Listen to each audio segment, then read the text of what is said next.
The weather outside hit 11 degrees yesterday, and it's cold again today, so that means it's time to bundle up, hunker down, and talk some sports. As always, I am Josh Kirby, and welcome to episode 22 of the Josh Kirby on Sports podcast.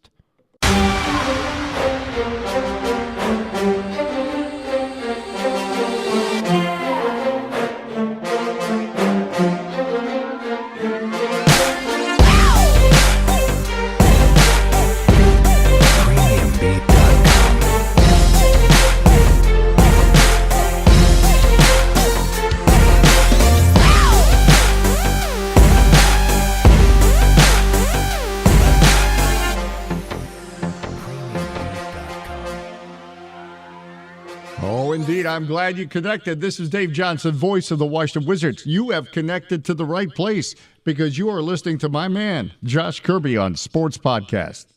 Breaking news from around the world of sports. Welcome to the Josh Kirby on Sports Podcast. Breaking news, people. The Chicago White Sox are now turning into the front runner for Manny Machado, offering up a 7-year contract, $175 million for Manny Machado. Seems to be the front runner in the run for Manny Machado. And also breaking news, Jalen Hurts, backup quarterback for Alabama, is transferring to Oklahoma University and will be the starter coming up in the next season. For the past 3 seasons now, Oklahoma has had Baker Mayfield, Kyler Murray, and now Jalen Hurts. Wow, what a tandem that Oklahoma has had. Watch out for Oklahoma this year. And also breaking news, the White House serving fast food for the Clemson Tigers, the national champions. That is breaking news because that's fantastic. We have a great show for you today. As always, I'm CJ Mintier. I am the co-host of the Josh Kirby on Sports Podcast. Today we will have a look at the divisional round. Only 2 more weeks of football now, people. It's getting real emotional in here now. Look ahead. But let me interrupt you. Before we begin, we just want to thank our sponsor, Route 11 Chips. Make sure you check them out in stores, Martin's, Food Lion, and Giant, and make sure you try their new salt and pepper chips. And thanks for the music, Free Forever Jam Studio at premiumbeat.com. Let's get into it. Another look into the title games, the championship round coming up here this weekend. The drama around the NFL surrounding players like Antonio Brown and Kyler Murray. And where will Bryce Harper end up this next MLB season? Because opening day is only a couple months away now, people. Pitchers and catchers less than a month away. Let's get into it, though. Let's start off with probably the most boring game of it all, and the game that I was very, very pissed off about, because how did the Colts let this happen to them?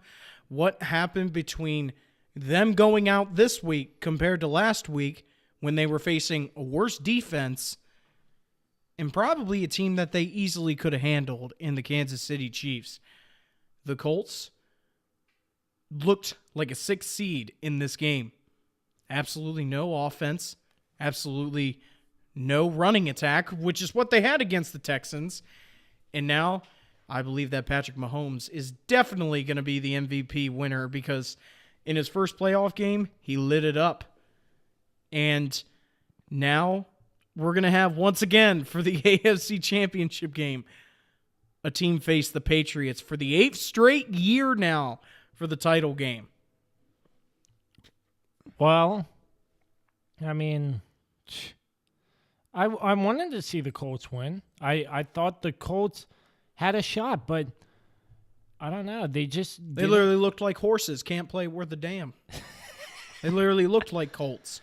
Yeah, but in that game, I just could not believe that the luck ran out. I thought they had so much more. I loved what Frank Reich did this year for the Colts, and now also they fired their offensive line coach. They fired their offensive line coach, and that was the whole big reason this year, was that people like Quentin Nelson, Kelly, their center, they were unstoppable this year on the offensive line. Andrew Luck, last year, he didn't play, and they were the most sacked team last year, the Indianapolis Colts, and now they were the least sacked team this year. So it's going to be shocking to see him go, unfortunately, But the Colts are cleaning house now, and they need to find somebody who's gonna actually give them a bump up next year in the playoffs, because they can easily make the playoffs next year because they have the talent, they have the players to do it.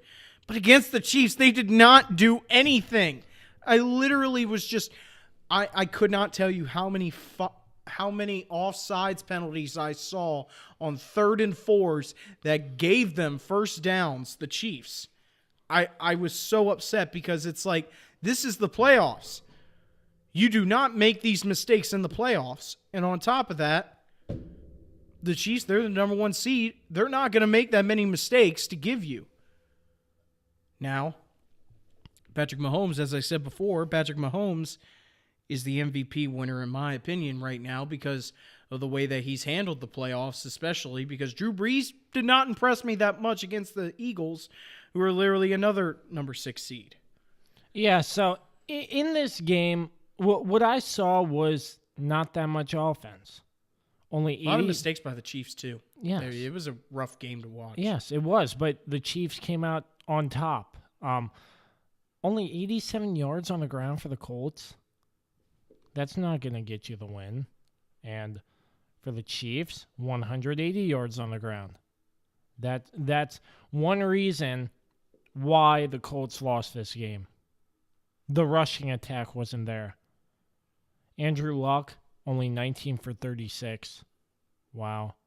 But, I mean, it's sad to see that the Colts lost this game, but Patrick Mahomes, he handled this game really well.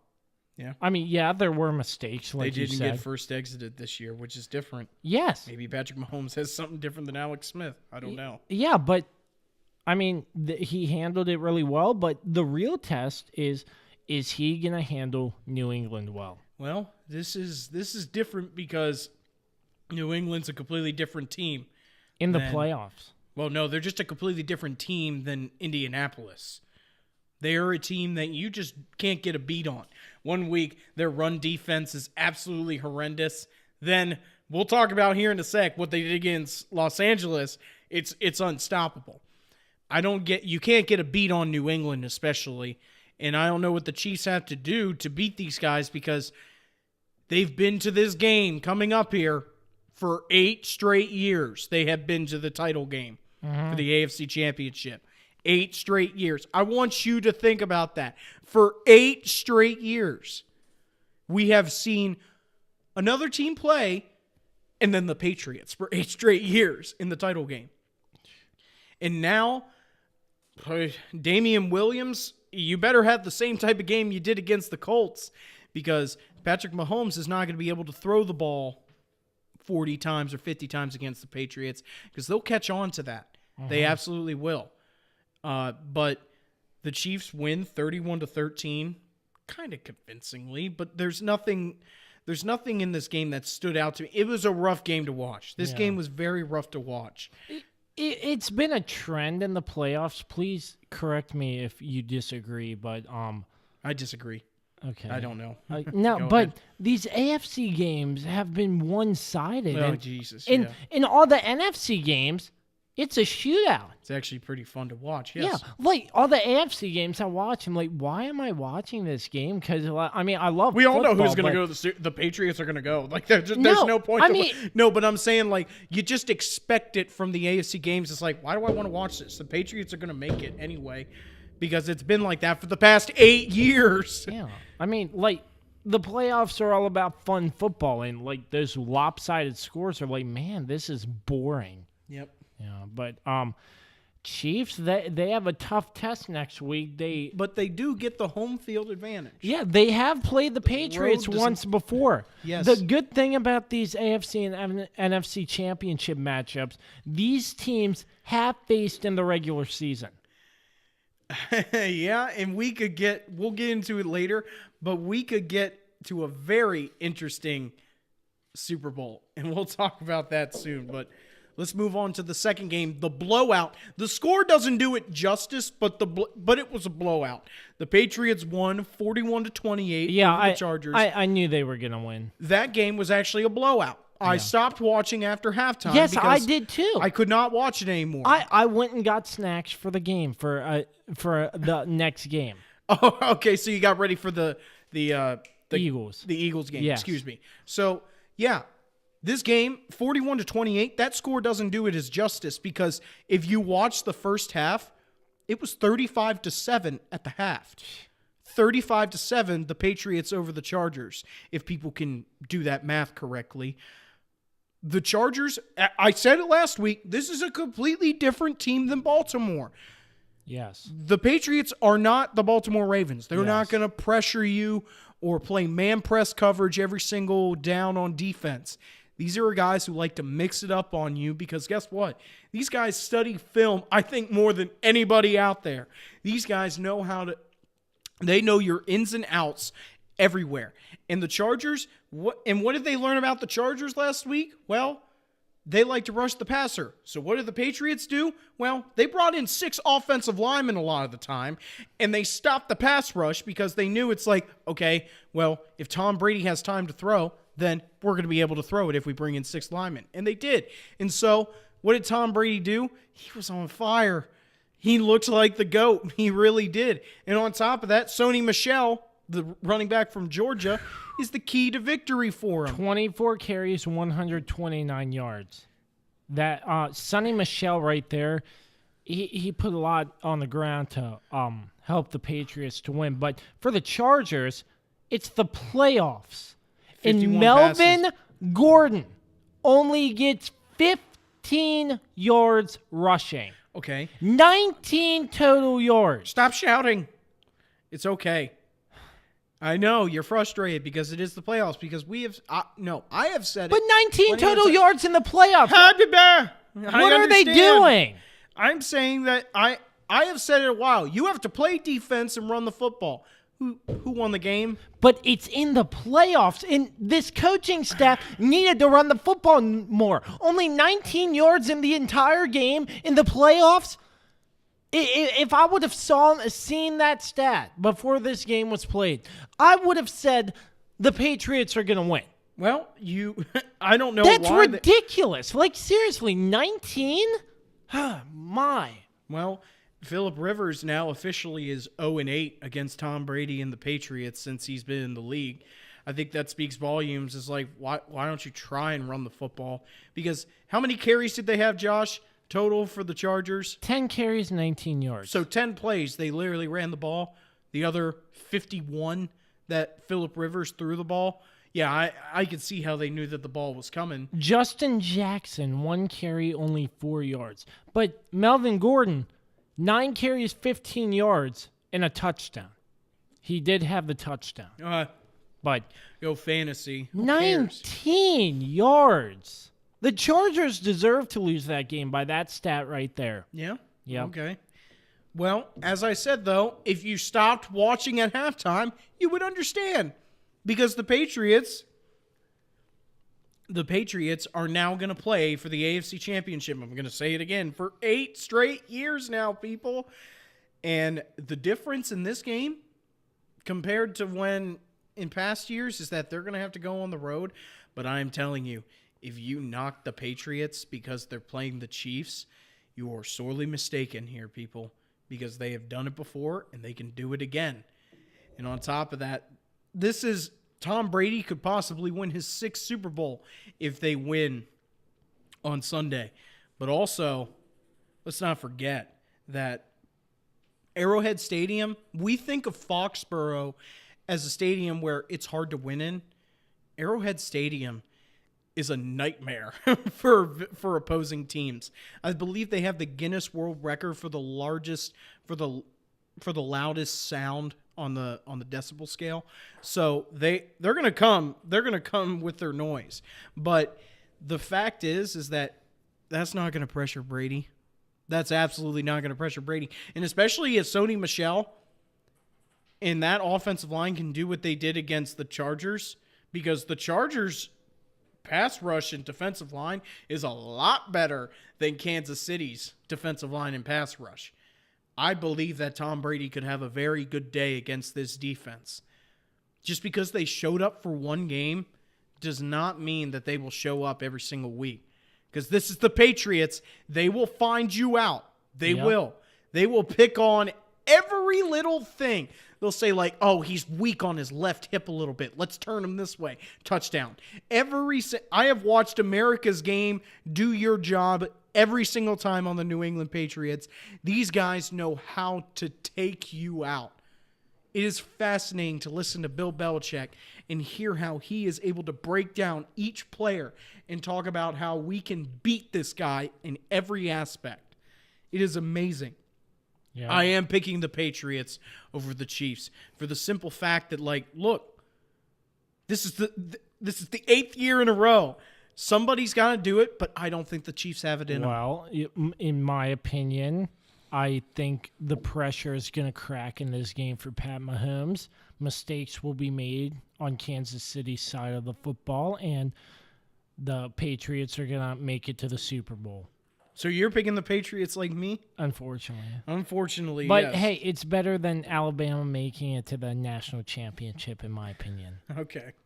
Yeah. So let's move on to the Happy Dale. Happy Dale. Happy day. How does Jason Garrett still have his job after this game? Only 2 playoff wins in 10 years? And 3 playoff wins in 23 years. That's right, people. The Rams take down the Cowboys 30-22. And right off the bat in this game, the Rams won this game in the darn trenches.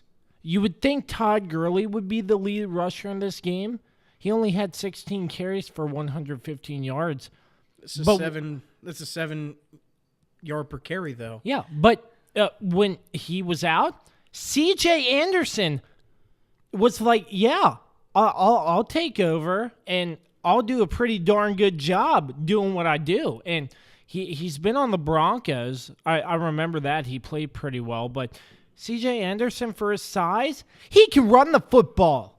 My goodness, he is amazing. I saw that. I was like, that man, C.J. Anderson, oh, man. Well, he's already got a Super Bowl ring. Yeah, and he could have another one. Well, here's the thing. I like C.J. Anderson's story. He played for 5 years in Denver and was cut by them. And then, of course, Carolina signed him this year, and he was actually released by Carolina this year and then picked up immediately by Oakland. And then he was cut, like, I believe it was a week later by Oakland. So he's been around, and then he got signed by L.A. He has been around to 3 different teams this year for an NFL.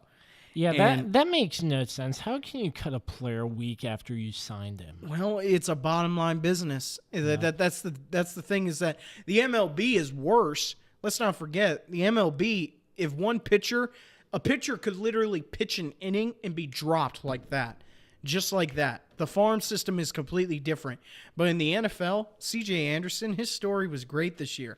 I don't know why it took him 3 teams to find a good team, but if he has a good offensive line, it's clear as day that he is able to pound the rock. Yeah, he was pounding the rock for sure. And they're going to make a great duo if they end up winning the championship game and onto the Super Bowl. That's the duo you want to run the football. Okay, well, I don't know if he's signed to more than a 1-year deal right now, but I want to talk about how I'm just talking about moving forward. I know what you mean.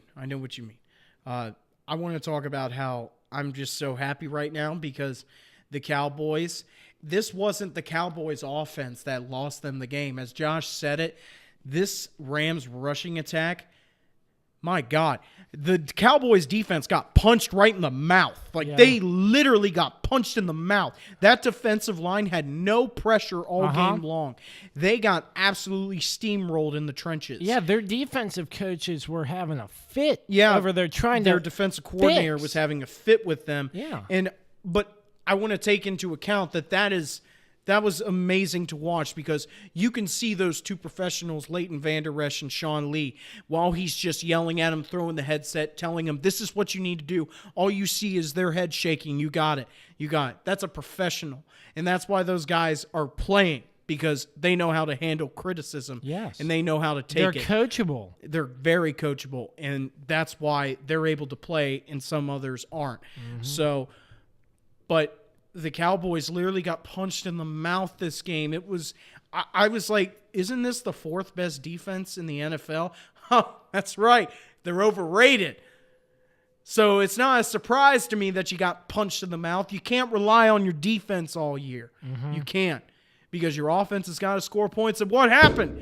They shut down the one thing that the Cowboys had. They shut down Zeke Elliott. 47 yards total on the ground. 20 carries for 47 yards. The Rams defense. Their running game, they won the game in the trenches and on their defense. Will you stop cutting me off? Jeez.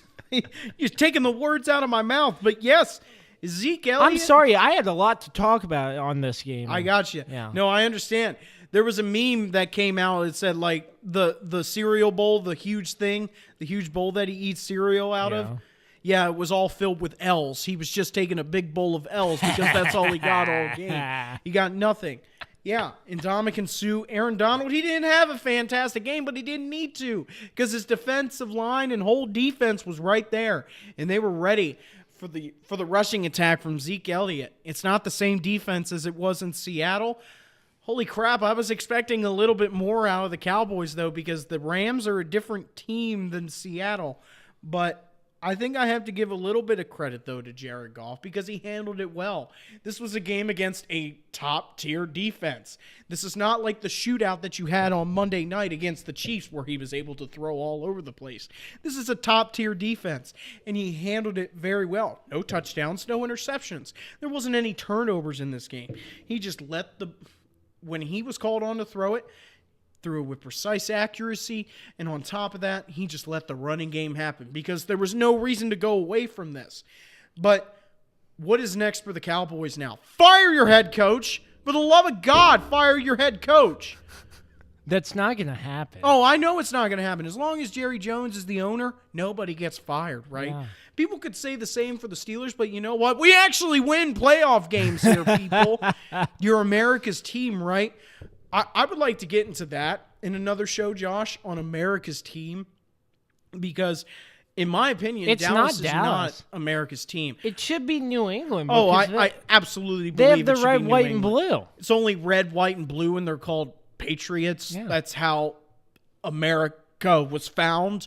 But no, it's about the star, right? Yeehaw! The Cowboys of the Wild Wild West. Or America's team could be the Redskins because they're in Washington, D.C. A lot of history there. Yeah, but that's a racist name, though. It is. It has come out time and time again that the Redskins name is a racial slur for Indians. Okay, do you agree with that? I mean, off topic here, but do you? To me, I kind of do. Because who the hell goes up to a Redskin? Excuse me, who the hell goes up to an Indian and says, "How you doing there, Mr. Redskin?" and shake your hand? No, nobody says that. It's like, what tribe are you from? Or let's talk about your history. I don't say that to people, but I do feel that it's a little bit of a racial slur. I do. But you don't get offended when they say the Washington Redskins. No, because I've been around it for a long time, and I doubt it's going to change with your management. Yeah. So they pushed for it, but I don't think they're going to change their name. Oh no, absolutely not. But we got off topic there. But for the love of God, fire your head coach, Jason Garrett. I have said this time and time again.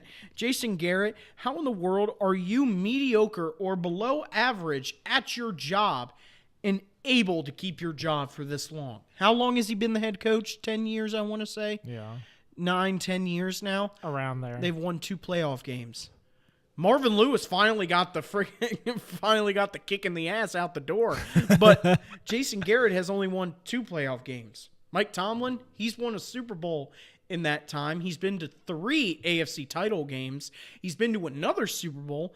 But Steeler fans are calling for his head, right? Yeah. The Steeler fans are calling for his head, but not Jason Garrett's, right? T.O. called him out on it on Twitter. Yep. It was like, why is Jason Garrett still our head coach?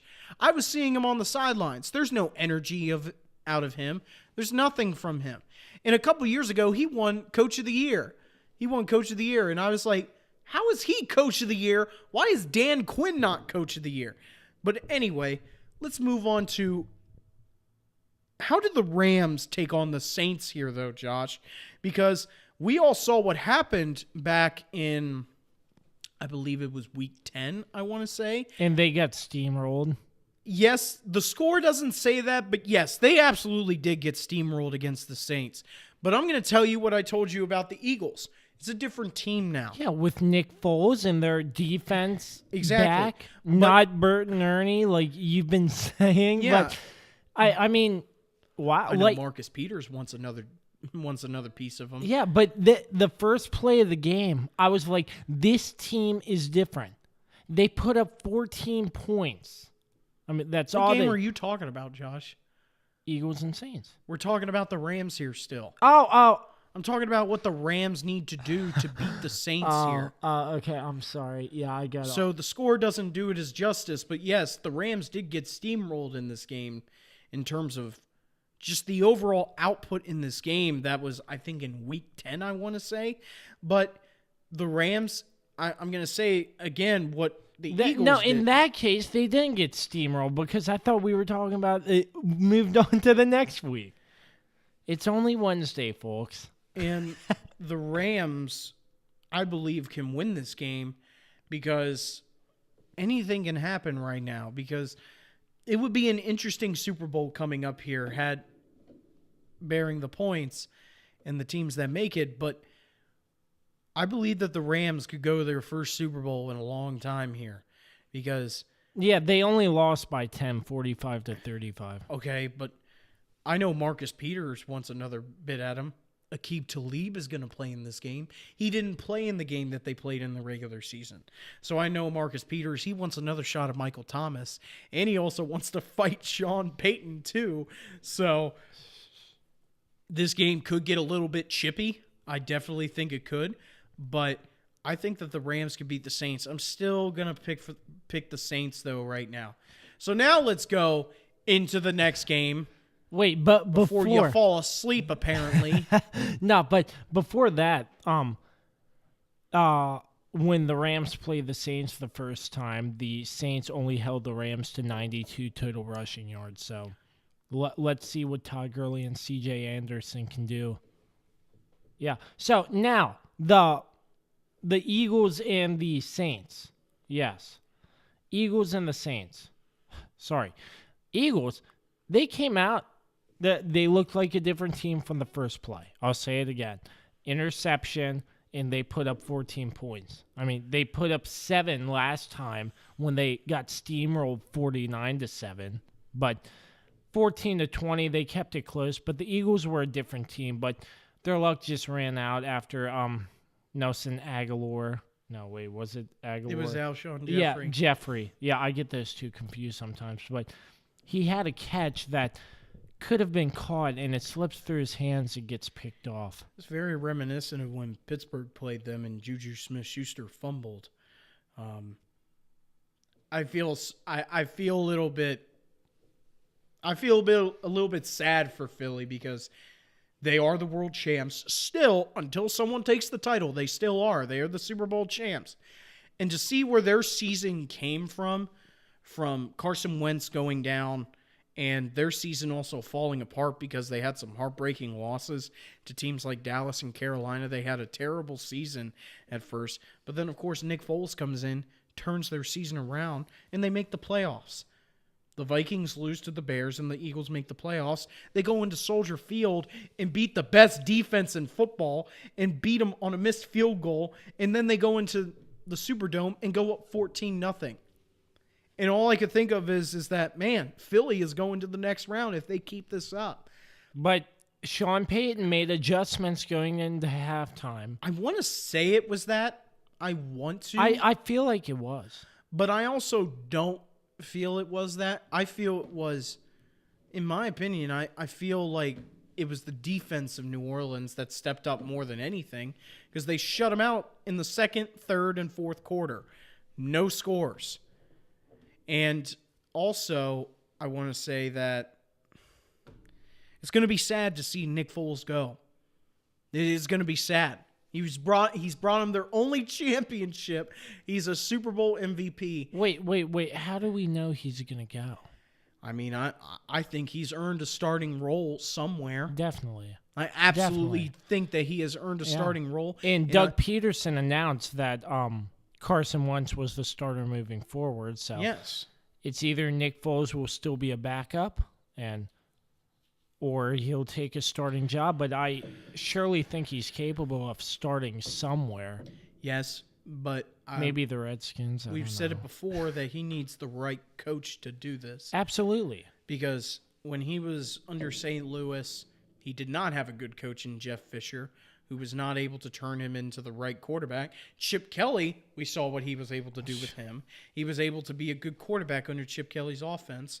We saw what he was able to do in Kansas City under Matt Nagy as a backup quarterback, of course, to Alex Smith. But then, of course, comes to Philly, reunion once again where he started out his career, wins them their first Super Bowl ever, becomes a Super Bowl MVP, probably the ballsiest and gutsiest call in Super Bowl history, the Philly special. And then he comes back the next year and takes them back to the playoffs after Carson Wentz goes down with an injury. But I do want to say that Carson Wentz is, without a doubt, should be the starter.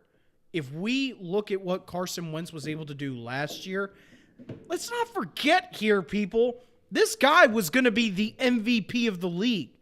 He was going to be the MVP until, of course, the dang Rams had to do that to him, and he tore his ACL, of course. But I feel like people say, like, why isn't Nick Foles the starter? What was wrong with Carson Wentz? What was wrong with Carson Wentz?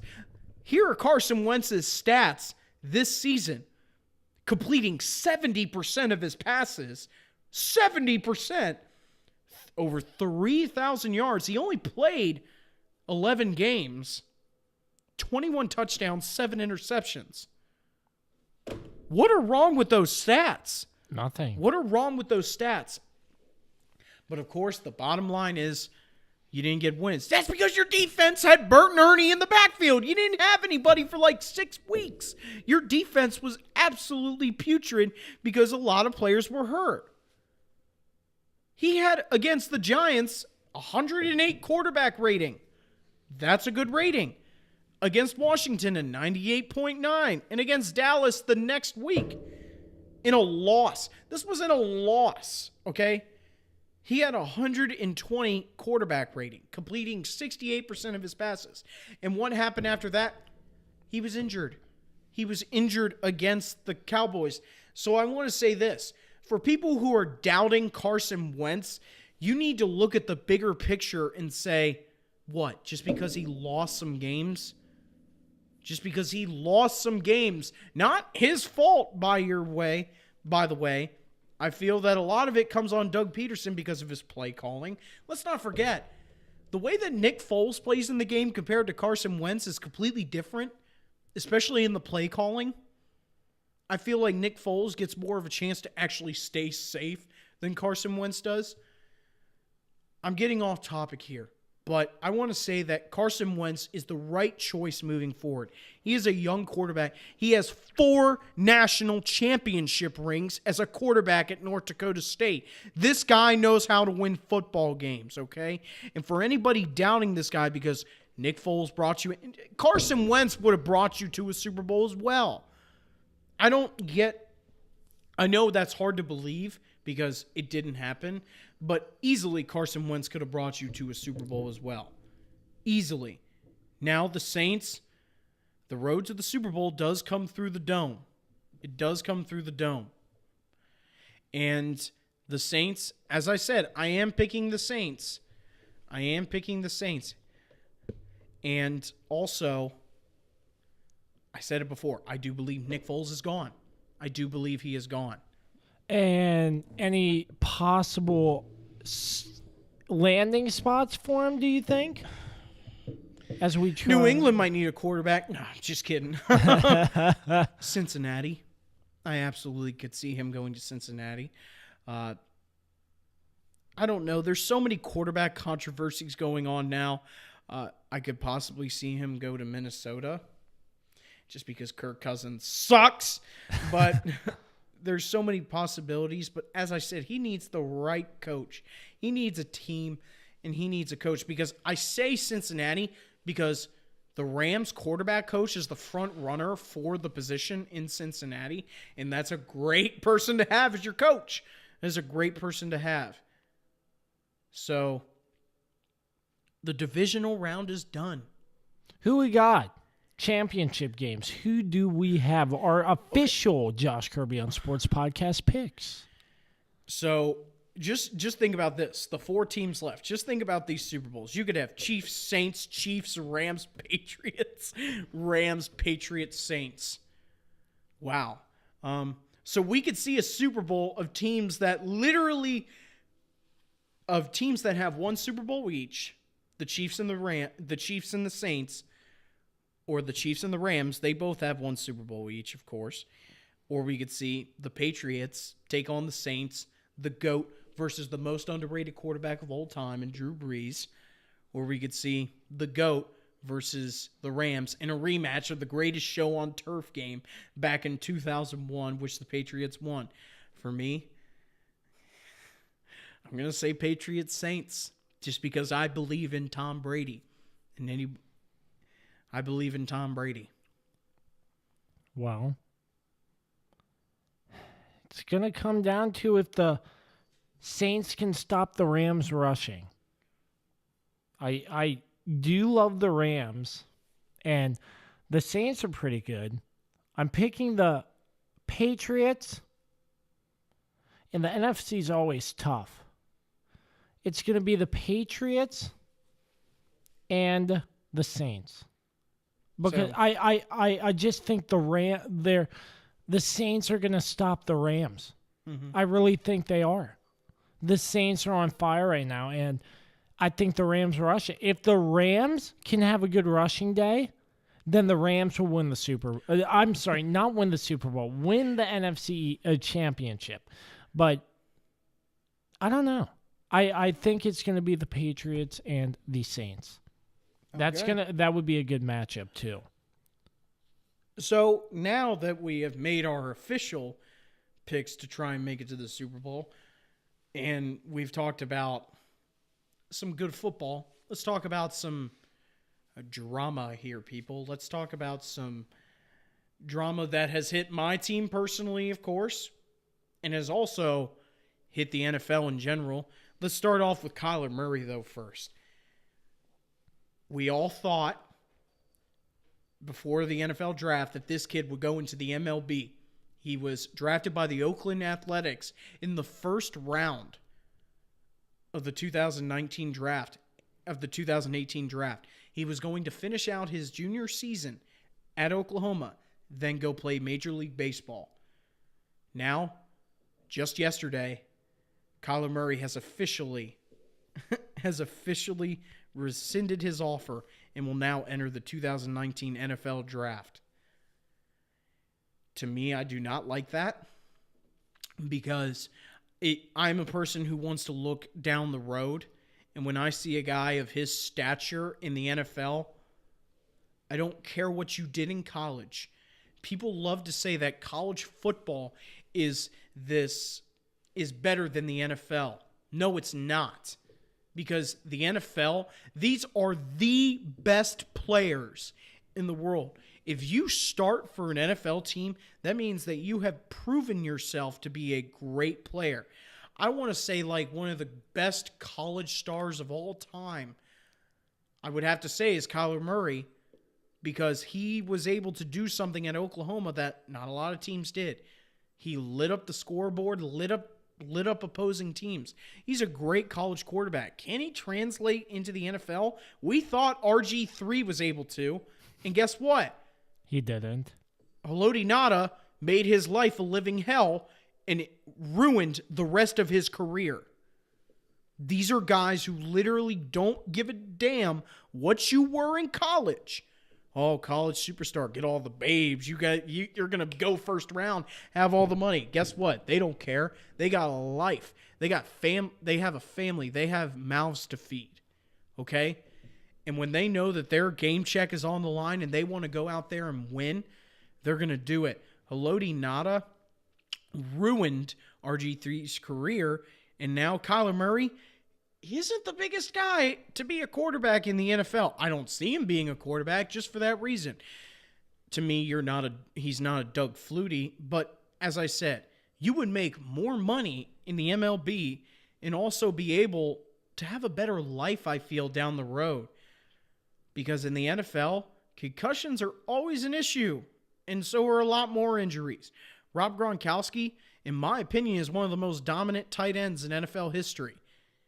He is probably going to be retired after this season because of the injuries that he has sustained. He has only played 8 seasons, and he has been injured and out of them for at least 3 of them. He has sustained season-ending injuries.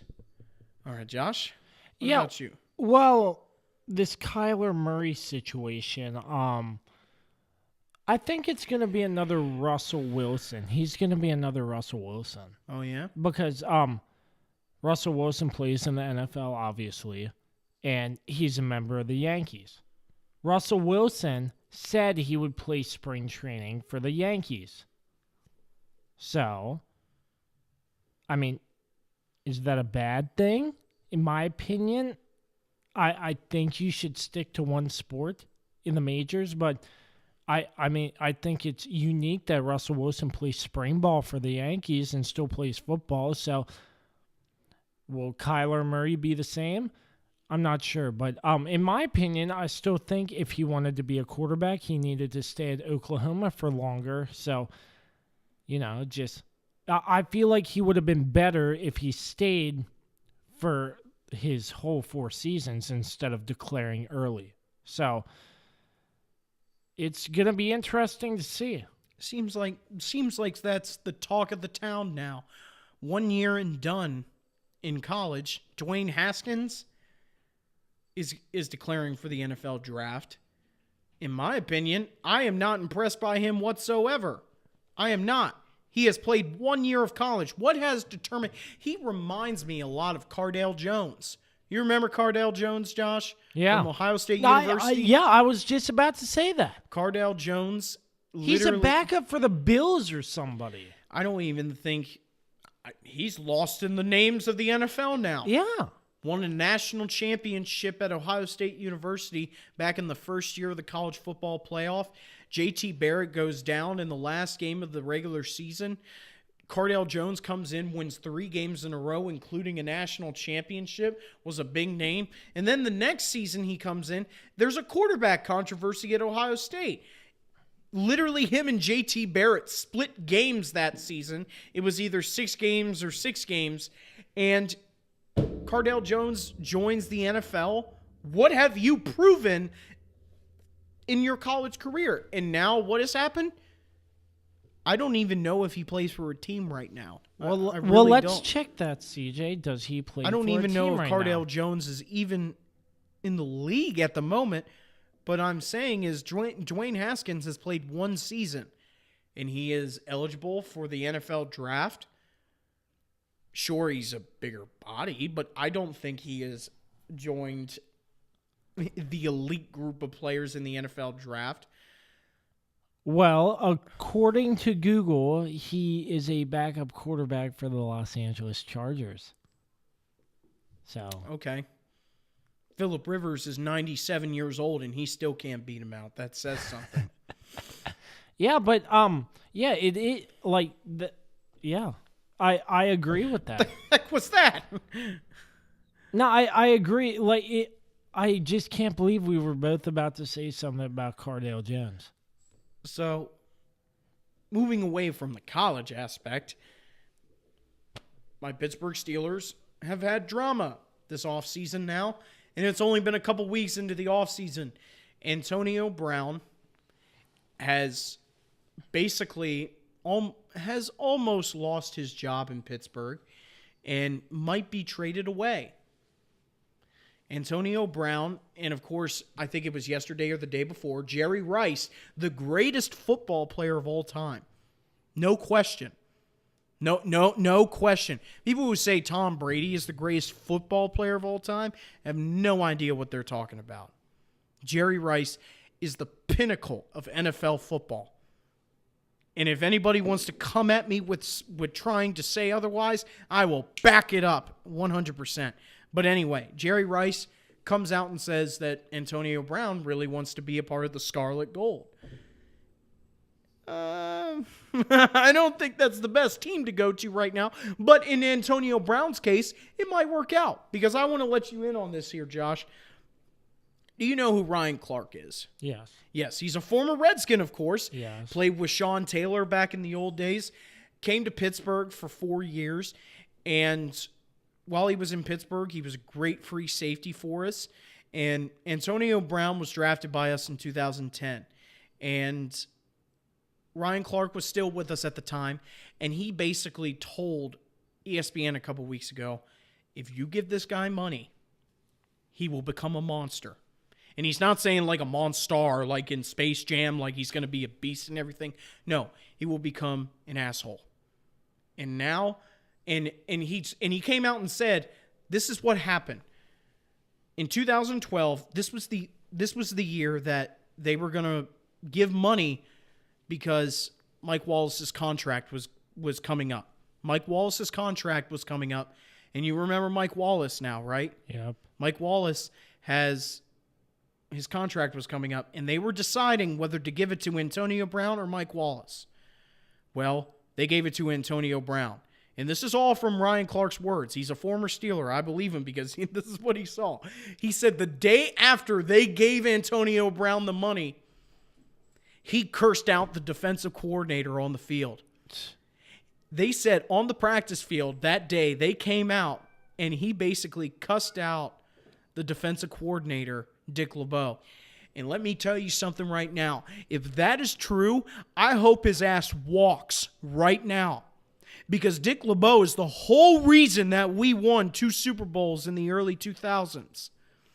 He revamped our defense and gave us players and gave us great players like Troy Polamalu, James Harrison, Ryan Clark, James Ferrier, Larry Foote. He gave us great, Lawrence Timmons. He gave us great players in our defensive scheme. We were the number 1 defense for 6 years running with Dick LeBeau as our defensive coordinator. And you cuss out our defensive coordinator. And he also said, like, he basically and he didn't say anything too. He basically said, go back to the huddle. And he basically cursed him out. And he said, you can't touch me now. You can't touch me now because I have all this money. And like I said, if that's true, I hope his ass walks. I really do. Because on top of that, Antonio Brown is a diva. He is a 100% diva. There are 3 head coaches in the NFL who do not put up with divas. One of them is Pete Carroll in Seattle. He does not put up with divas. It is clear that he does not. Number 2 is Bill Belichick of the New England Patriots. We've all seen him turn around players and turn them into players that are actually good football players. And number 3 is Mike Tomlin of Pittsburgh. Those are the 3 head coaches who absolutely do not put up with divas. And so what? This was the last straw.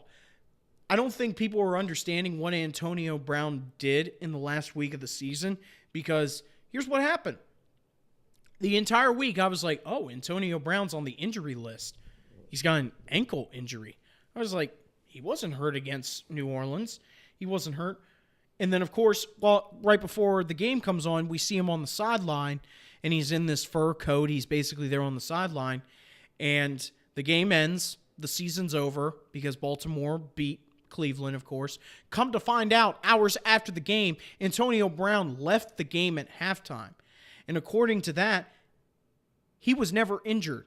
He was actually sitting out the game because he got in a fight with one of his coaches and he did not want to play in the game. So basically, because he has all that money, he did not seem fit to play in the game.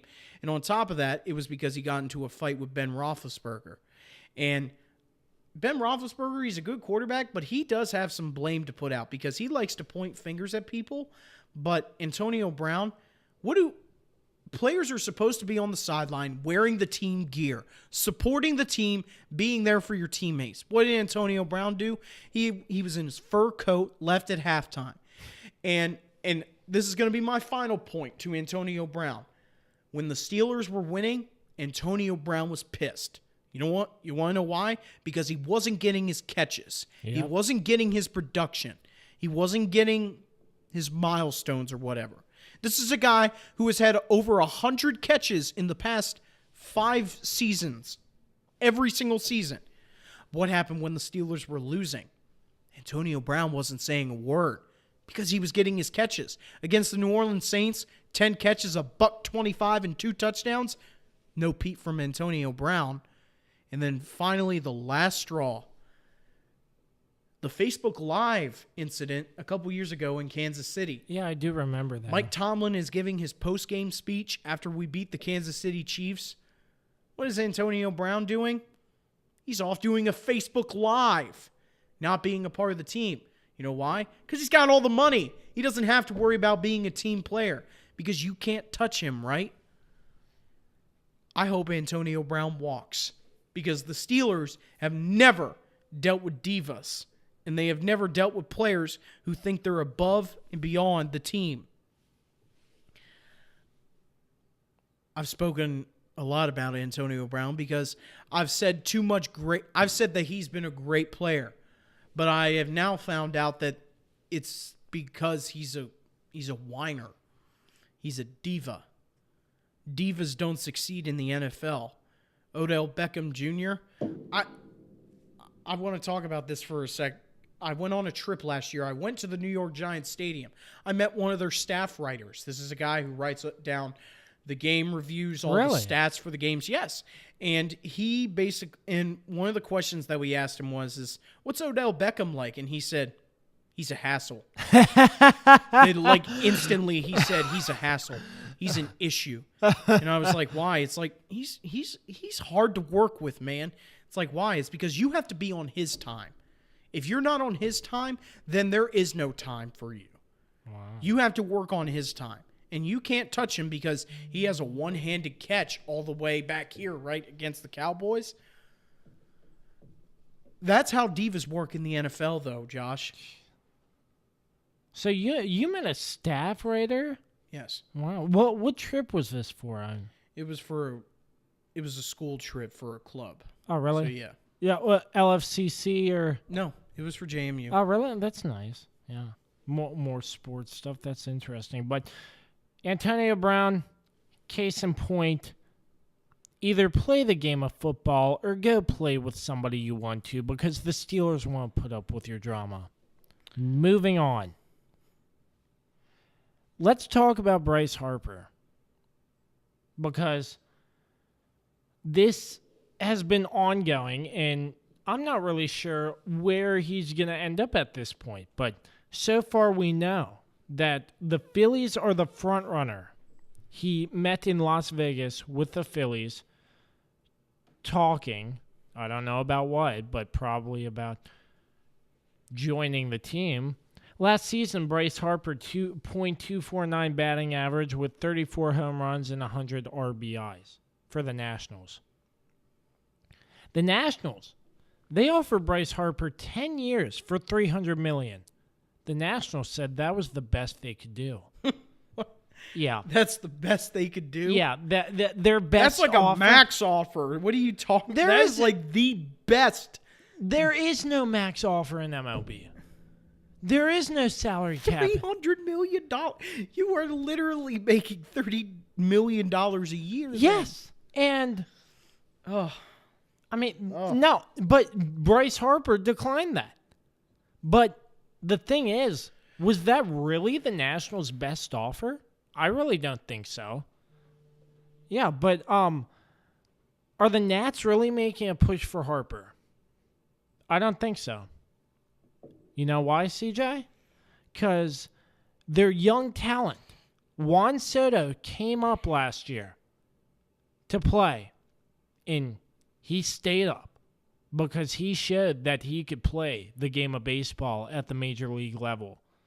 He looked amazing last season. Juan Soto, Victor Robles, another name, a few others, and the recent signing of Brian Dozier from the Los Angeles Dodgers. I think the Nationals are preparing for Bryce Harper to walk.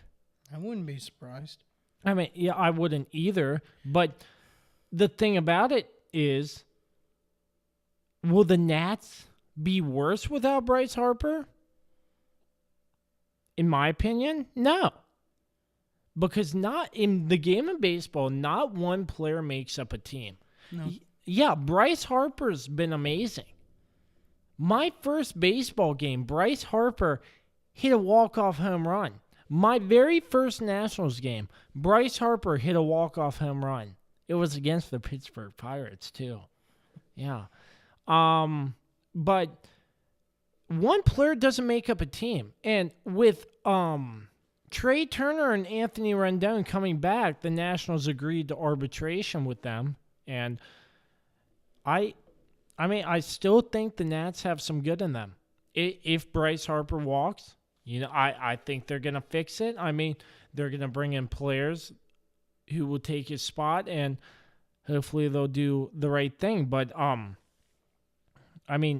don't think losing Bryce Harper is the end of the world. No. If he thinks that he's above $300 million, let him walk. But, I mean, it's not that. He hasn't gone about it like a diva, but, I mean... I understand that, and I'm sure he hasn't. But...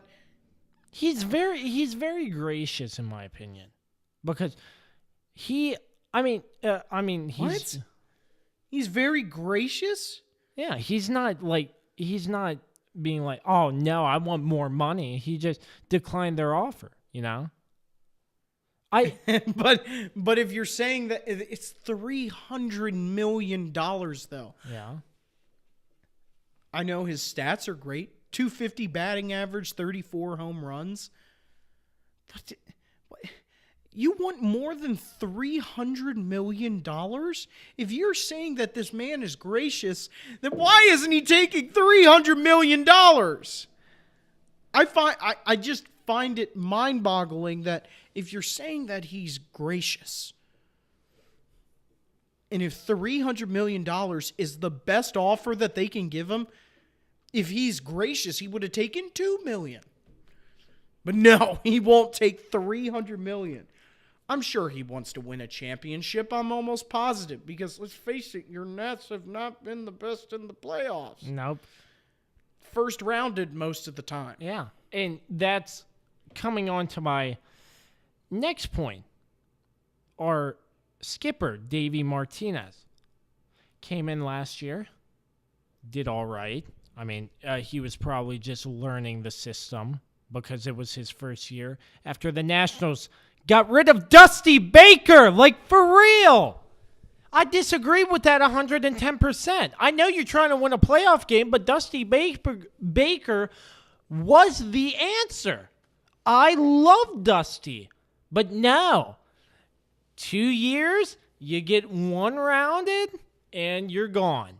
I've seen that with Matt Williams, Dusty Baker, and it might come to Davey Martinez if they get one rounded this upcoming season.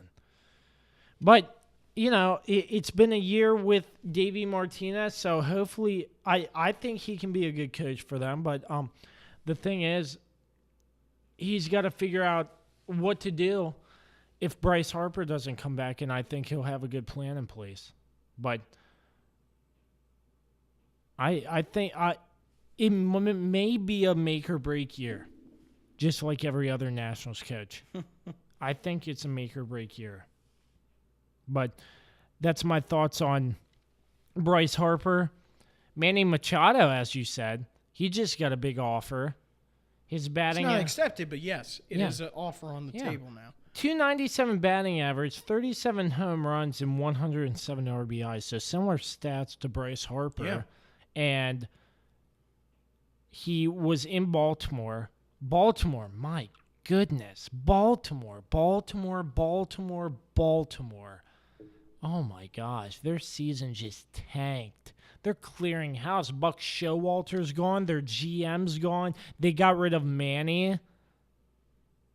Manny went to the Dodgers, and he made it to the World Series. But lost again, but yeah. Yeah.